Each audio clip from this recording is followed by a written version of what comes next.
इंसान जमीन पे पाया जाने वाला सबसे इंटेलिजेंट जानदार है, मगर क्या इस जमीन पे कोई ऐसा दूसरा इंटेलिजेंट जानदार भी पाया जाता था? अगर पाया जाता था तो इसके साथ क्या हुआ? इसके अलावा क्या आज जमीन पे पाए जाने वाले तमाम इंसान एक ही स्पीशीज हैं? और अगर हैं तो बहुत से लोग एक दूसरे को मुख्तलिफ क्यों समझते हैं? क्या हम सब आदम और हवा की औलाद हैं या फिर हमें ब्रह्मा ने पैदा किया? हम में से कोई उसके मुंह से निकला है तो कोई उसके पाँव से। क्या इस बात में कोई सच्चाई है? इसके अलावा क्या साइंस भी किसी एडम एंड ईव के बारे में कुछ बताती है? इसका जवाब हाँ में है। आए आज की इस वीडियो में मैं आपको इन सब सवालों के जवाब देता हूं। इंसान सोचता है कि जमीन पे इसके सिवा कोई और जानदार अकल, समझबूझ और जुबान नहीं रखता। आज जमीन पे मौजूद इंसान के क्लोजेस्ट एवोल्यूशनरी रिलेटिव्स बोनोबो और चिंपैंजी हैं, मगर ये इंसान के मुकाबले की अकल नहीं रखते। एक इंसान के दिमाग का साइज तकरीबन 1250 से 1350 क्यूबिक सेंटीमीटर्स होता है, मगर दूसरी तरफ एक एडल्ट चिंपैंजी के दिमाग का साइज सिर्फ और सिर्फ 275 से 500 क्यूबिक सेंटीमीटर तक होता है। इंसान और चिंपैंजी की इंटेलिजेंस में कोई मुकाबला ही नहीं है, मगर चिंपैंजी और बोनोबो इंसान के बाद ज़मीन पे पाए जाने वाले सबसे ज़्यादा इंटेलिजेंट स्पीशीज़ हैं। इसके साथ साथ बोनोबो और चिंपैंजी दोनों ही टूल इस्तेमाल करते हैं, मगर इनका टूल यूज़ बहुत ही प्रिमिटिव होता है। आज इंसान समझता है कि वो एक स्पेशल क्रिएशन है जिसे खुदा ने अपने हाथ से बनाया था, इसलिए इंसान इंटेलिजेंट है और बाकी सब जानदार बस जानवर ही हैं। कुरान और बाइबल में इंसान की स्पेशल क्रिएशन की बात की जाती है। खुदा ने इंसान को मिट्टी से बनाया और इसे सब जानदारों पे हुक्मरानी करने के लिए पैदा किया, मगर इंसान क्योंकि एमनीजिया का शिकार स्पीशीज़ है, इसलिए हम नहीं जानते कि आज से 10,000 साल पहले या 4 लाख साल पहले क्या हो रहा था, और हमारे 4 लाख साल पुराने या 4 मिलियन साल पुराने एंसेस्टर्स क्या करते थे, कहाँ रहते थे और क्या खाते थे। मगर एवोल्यूशनरी साइंस बल्कि ख़ास तौर पे पेलियंटोलॉजी बहुत सी गुत्थियां सुलझाती चली जा रही है। तो आप सोच रहे होंगे कि पेलियंटोलॉजी क्या होती है। पेलियंटोलॉजी फॉसिल्स की स्टडी को कहते हैं। आज इंसान फॉसिल्स की मदद से तकरीबन इंसान से मिलते जुलते दर्जन भर होमिनिड स्पीशीज डिस्कवर कर चुका है। होमिनिड स्पीशीज जानदारों की ऐसी टाइप्स हैं जो जेनेटिकली इंसान के करीबी रिश्तेदार थे। इंसान का साइंसी नाम होमो सेपियन है, जिसमें इंसान का जेनस होमो है। आज से लाखों साल पहले इस जेनस में इंसान के कई क्लोज जेनेटिक रिलेटिव पाए जाते थे। इनमें होमो निएंडरटाल, होमो डेनिसोवा, होमो हिल्डरबाइजेंसिस, ऑस्ट्रेलोपिथेकस अफ्रीकानस, होमो हेबिलिस और होमो इरेक्टस वगैरह शामिल हैं। मगर एक्सटिंक्शन भी एवोल्यूशन के साथ साथ चलती है, और इसकी वजह से जेनस होमो के स्पीशीज वक्त के साथ साथ एक्सटिंक्ट होते रहे और सिर्फ इंसान बाकी बच गया। यहाँ सवाल ये पैदा होता है कि जेनस होमो के स्पीशीज में से इंसान का करीब तरीन स्पीशीज कौन सा था? वो स्पीशीज निएंडरटॉल थे। निएंडरटॉल आज से 4 लाख साल पहले जमीन पे इवॉल्व हुए। ये यूरेशिया यानी आज के यूरोप और एशिया में रहते थे। होमो सेपियंस यानी हमारे एंसेस्टर्स अफ्रीका में इवॉल्व हुए और वहीं पे रहते थे, मगर पिछले 1 लाख साल के दौरान अफ्रीका से यूरेशिया और ज़मीन के बाकी हिस्सों की तरफ माइग्रेट किए।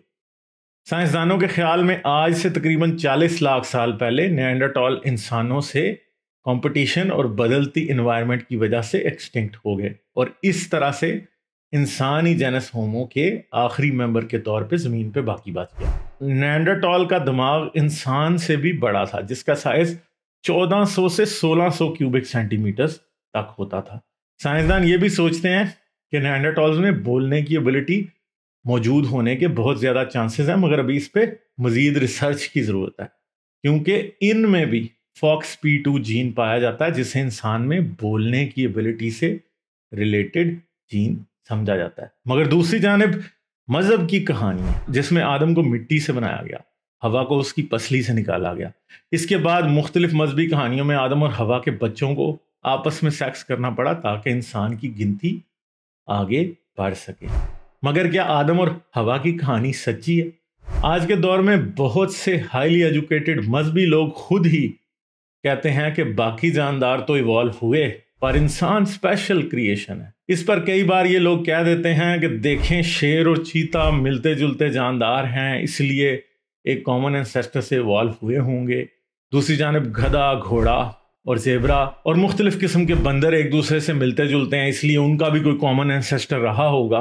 मजहबी लोग कॉमन एंसेस्टर एवोल्यूशन की बात को दूसरे जानदारों के लिए इसलिए मान लेते हैं क्योंकि इससे उनकी अपनी ज़ात इफेक्ट नहीं होती, और वो इंसान के बारे में ये कह देते हैं कि इंसान स्पेशल क्रिएशन है क्योंकि इंसान से मिलता जुलता कोई स्पीशीज ज़मीन पे मौजूद नहीं है। मगर इस बात का हकीकत से ज़ीरो कनेक्शन है क्योंकि इंसान से मिलते जुलते स्पीशीज देखने के लिए हमें हज़ारों और लाखों साल पीछे जाना पड़ेगा।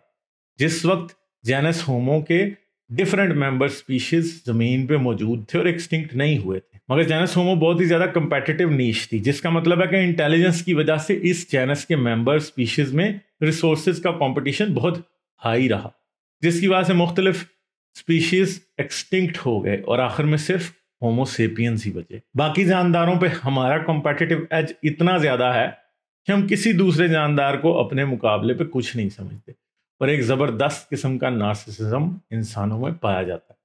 मजहब, जात पात और रेसिज्म की बेसिस पे आज तो इंसान दूसरे इंसान को नीच समझता है। मजहब इंसान को एक धोखा देता है, ये इंसान को बताता है कि तुम सुपीरियर हो, और ये फॉल्स सेंस ऑफ सुपीरियरिटी इंसान को नफरत सिखाता है। आज लोगों ने जात पात और मजहब के नाम पे ऐसी पॉकेट्स बना ली हैं जिनसे बाहर ताल्लुक या कनेक्शन नहीं बनाना चाहते। अपनी जात और अपने रिलीजन के लोगों के अलावा किसी से ताल्लुक नहीं रखना चाहते, सबसे नफरत करते हैं। आज जेनेटिक्स से साबित है कि ज़मीन पे मौजूद तमाम इंसान एक ही स्पीशीज के हैं। कोई हिंदू, मुसलमान या क्रिश्चियन क्यों ना हो, कोई चाइनीज, एबोरिजिनल, ऑस्ट्रेलियन, यूरोपियन या अरबी क्यों ना हो, हम सब एक ही स्पीशीज यानी होमोसेपियंस हैं। किसी भी नस्ल, किसी भी ज़ात के इंसान का खून दूसरी ज़ात, नस्ल और मज़हब के आदमी को लग सकता है। ऑर्गन डोनेशन तक हो सकती है। ब्राह्मण को शूद्र और शूद्र को ब्राह्मण का खून लगाया जा सकता है, ऑर्गन लग सकते हैं। मगर फिर नफरत की गंगा क्यों बहती है? कहीं औरत को पसली से निकाली हुई बता के गुनाहगार ठहराया जाता है, तो कहीं पहले जन्म वाले क्या के शूद्र और दलित डिक्लेयर किए जाते हैं। ना कोई इंसान ब्रह्मा के मुंह से निकला है, ना कोई मिट्टी से बना। इंसान इवॉल्व हुआ है बहुत से अपने जैसे दूसरे जानदारों के साथ लाखों और करोड़ों साल लगा के। आप आज जहां भी बैठे हैं, जिस भी नस्ल के हैं, जिस भी मजहब के हैं, ये जान लीजिए कि आज से 1.5 से 2 लाख साल पहले एक औरत थी जो आपकी भी एंसेस्टर है और मेरी भी।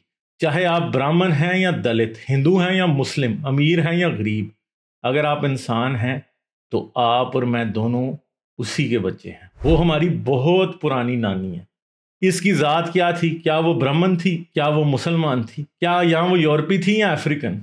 हम ये जानते हैं कि वो अफ्रीका में रहती थी। ये भी जानते हैं कि अभी इसको बोलना और लफ्ज़ बनाना नहीं आता था, क्योंकि बोलने की एबिलिटी इस वक्त प्रॉपरली इवॉल्व नहीं हुई थी। वो किसी जंगल में रहती थी, लकड़ी और पत्थर के हथियारों से जानवरों का शिकार करती थी, गोश्त खाती थी, चमड़े के थोड़े बहुत कपड़े पहनती थी, क्योंकि इस वक्त एग्रीकल्चर था ही नहीं। आज हम डीएनए पर रिसर्च की बेस पर इस औरत तक पहुंचे। वो दिखने में हम जैसी दिखती थी, उसकी रंगत भी सांवली थी, क्योंकि इस वक्त अफ्रीका में रहने वाले होमोसेपियंस सांवले ही होते थे। हमारी इस बहुत पुरानी नानी को माइटोकॉन्ड्रियल ईव का नाम दिया जाता है, और ये हम सब की रिश्तेदार। जमीन पर अभी तक कोई ऐसा इंसान नहीं पाया गया जिसमें इसका दिया हुआ माइटोकॉन्ड्रियल डीएनए ना हो। इसी तरह आज से 1,80,000 और 2 लाख साल के दरमियान वाई क्रोमोसोम एडम भी दुनिया में मौजूद था। वो हम सब इंसानों का मेल एंसेस्टर है। वो ना ब्राह्मण था, ना शूद्र, ना हिंदू, ना ही मुसलमान। ब्राह्मण, शूद्र, हिंदू, मुसलमान ये सब आज की जाहिलाना इजादें हैं, और हम सब में मौजूद वाई क्रोमोसोम ये बताता है कि इंसानों में पैदा किए जाने वाले सभी डिफरेंसेस बहुत रीसेंट हैं और ये जहालत पे मबनी है। अगर हम ये समझें कि हम इंसान कोई स्पेशल क्रिएशन हैं जो ब्रह्मा के मुंह से निकले या खुदा के हाथ से बने, तो ये सब नॉन साइंटिफिक नॉनसेंस है। इन बातों का कोई सबूत नहीं। ज़मीन पे हम जैसे कई और जानदार मौजूद थे जो एक्सटिंक्ट हो गए। और अगर हम ये समझें कि हम इंसानों के दरमियान भी कोई आला और कोई घटिया है, तो याद रखें कि हम एक ही एंसेस्टर से इवॉल्व होके आए हैं। इसलिए नफरत की कोई बुनियाद नहीं। आज साइंस चीख चीख के बता रही है कि सब इंसान एक और बराबर हैं, मगर जो भी साइंस के इस सबक को इग्नोर करेगा वो सोसाइटी में नफरत की बुनियाद रख के हमें प्रोग्रेस से दूर कर रहा है। आज के दौर में ह्यूमन प्रोग्रेस ही हमें इवेंचुअल एक्सटिंक्शन से बचा सकती है, क्योंकि अगर हमने एक साइंटिफिक सोसाइटी की बुनियाद जल्दी ना रखी तो हम वक्त की दौड़ में पीछे रह जाएंगे और वक्त हमें रौंद कर एक्सटिंक्ट कर देगा। आज इंसान की भलाई मिलकर आगे बढ़ने में, ना कि लोगों को जात पात धर्म और नस्ल के नाम पे बांटने में है। इस वीडियो को लाइक जरूर कर दें, चैनल को सब्सक्राइब करके बेल आइकॉन दबाकर ऑल नोटिफिकेशन ऑन कर लें। इस तरह की ज़बरदस्त वीडियोस आप लोगों की सपोर्ट से बनती हैं, इसलिए इस चैनल को पेट्रियन पर भी सपोर्ट करें। पेट्रियन का लिंक इस वीडियो की डिस्क्रिप्शन और एंड स्क्रीन दोनों में मौजूद है। अपना बहुत सा ख्याल रखिएगा। मैं आपसे मिलूंगा अगली वीडियो।